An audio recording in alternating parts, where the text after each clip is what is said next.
अस्सलामु अलैकुम रहमतुल्लाहि व बरकातुहू। अल्लाहुम्मा सल्लि अला मुहम्मदिन व अला आलि मुहम्मदिन कमा सल्लैता अला इब्राहीम व अला आलि इब्राहीम इन्नका हमीदुम मजीद। अल्लाहुम्मा बारिक अला मुहम्मदिन व अला आलि मुहम्मदिन कमा बारकता अला इब्राहीम व अला आलि इब्राहीम इन्नका हमीदुम मजीद। औज़ु बिल्लाहि मिनश शैतानिर रजीम। बिस्मिल्लाहिर रहमानिर रहीम। इन्ना अरसलनाक बिलहक़्क़ि बशीरन व नज़ीरन वला तुसअलु अन अस्हाबिल जहीम वलन तर्दा अन्कल यहूद वलन नसारा हत्ता तत्तबिअ मिल्लतहुम क़ुल इन्न हुदल्लाहि हुवल हुदा वलइन इत्तबअत अहवाअहुम बअदल्लज़ी जाअक मिनल इल्म मा लक मिनल्लाहि मिन वलिय्यिन वला नसीर।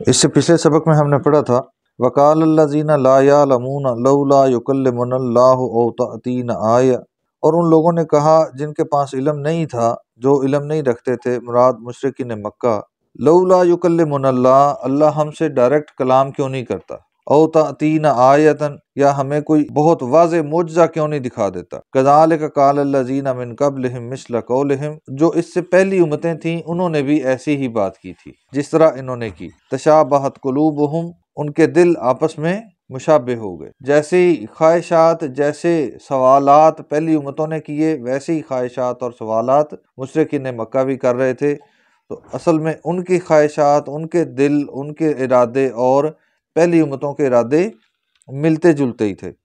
कद बय्यन्नल आयात लिकौमिन यूक़िनून, हालांकि अल्लाह ताला ने बड़ी वाज़े निशानियां बयान कर दी हैं, लेकिन वो वाज़े निशानियां किसके काम आती हैं, किसको समझ आती हैं? जो यकीन रखना चाहता है। कौम यूक़िनून, उस कौम के लिए जो यकीन लाती है।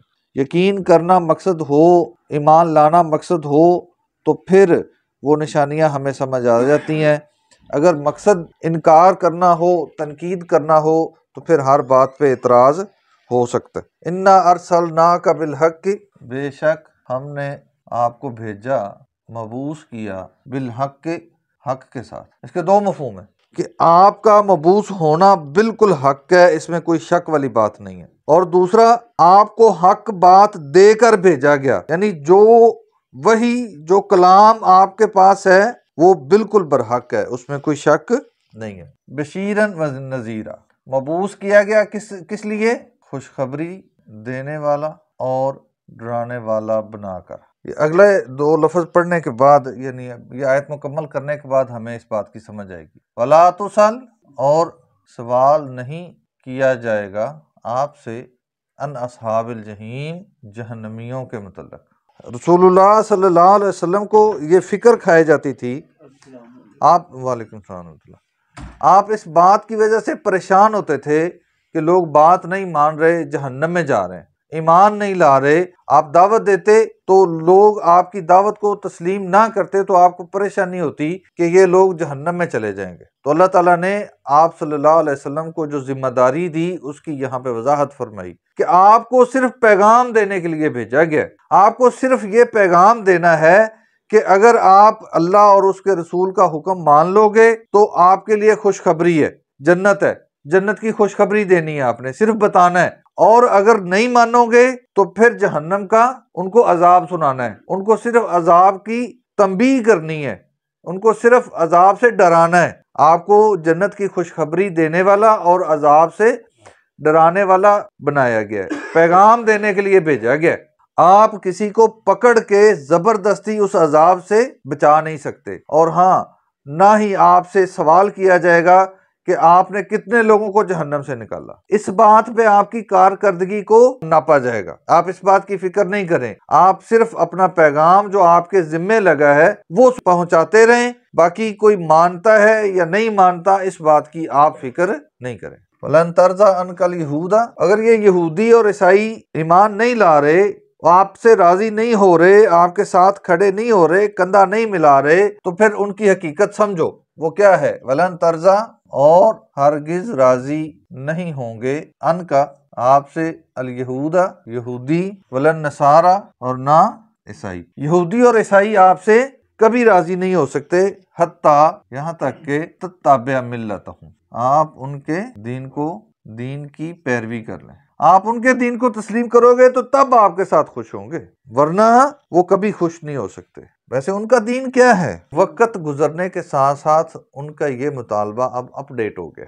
पहले तो वो डायरेक्ट ईसाइयत या यहूदियत की तरफ बुलाते थे ना, अब उन्होंने पैटर्न चेंज कर दिया। अब उनका दीन जमहूरियत है। जमहूरियत क्या है? सियासी निज़ाम नहीं है, जमहूरियत एक दीन है। कैसे? जमहूरियत का निज़ाम क्या है? मुख्तसर से मैं वजाहत करूंगा। Government of the people, by the people, for the people. लोगों की हुकूमत लोगों के जरिए लोगों पर। इस्लाम क्या है? अल्लाह की हुकूमत, अल्लाह का कानून लोगों के जरिए लोगों पर। कानून और हुकूमत किसकी? इस्लाम में खलीफा होता है, कभी हुक्मरान नहीं होता। खलीफा क्या होता है? जो अल्लाह के कानून को लोगों के ऊपर नाफज करे, ये इस्लाम है। और जमहूरियत इसके मुखालफ है। वो अल्लाह के कानून को नाफज करने के लिए नहीं है, वो किस लिए है? लोगों के कानून को। अब लोगों का कानून कैसे? आप जो नुमाइंदे चुनते हैं, MNA और MPA, वो किस लिए चुनते हैं? कानून साजी के लिए। देखे ना, ये मुकन्नना होती है। निज़ाम हुकूमत के 3 बड़े जुज़ हैं, इंतजामिया, अदलिया और मुकन्नना। मुकन्नना का काम क्या है? कानून बनाना। अदलिया का काम क्या है? कानून की तशरीह करना, फैसला करना उस कानून के तहत। और इंतजामिया का काम है उस कानून को नाफज करना। अब इस्लाम ने कानून किसका दिया है? और जमहूरियत क्या है? कानून किसका है? मुकन्नना का। ठीक है, हम कहते हैं ना पार्लियामेंट सुप्रीम है।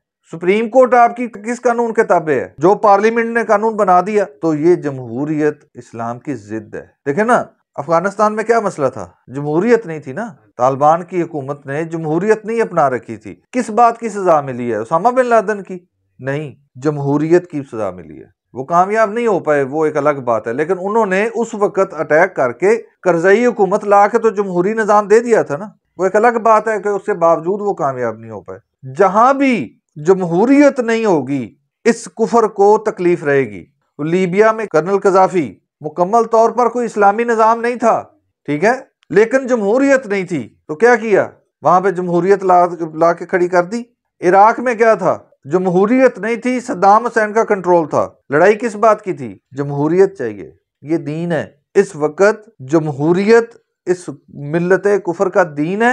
और जब तक आप उसके मतहत नहीं होंगे, जानबूझ के आपको पैकेज क्यों देते हैं IMF के, कर्जे क्यों देते हैं? ताकि आप उनके मतहत रहें, आप उनके दीन से निकल ना सकें, अल्लाह के कानून के खिलाफ आप खड़े रहें। कुल, अल्लाह ताला ने फरमाया, ऐ पैगंबर सल्लल्लाहु अलैहि वसल्लम कह दीजिए, इन्ना हुदल्लाहि, बेशक जो हदायत अल्लाह की तरफ से है, हुवल हुदा, वो ही असल हदायत है।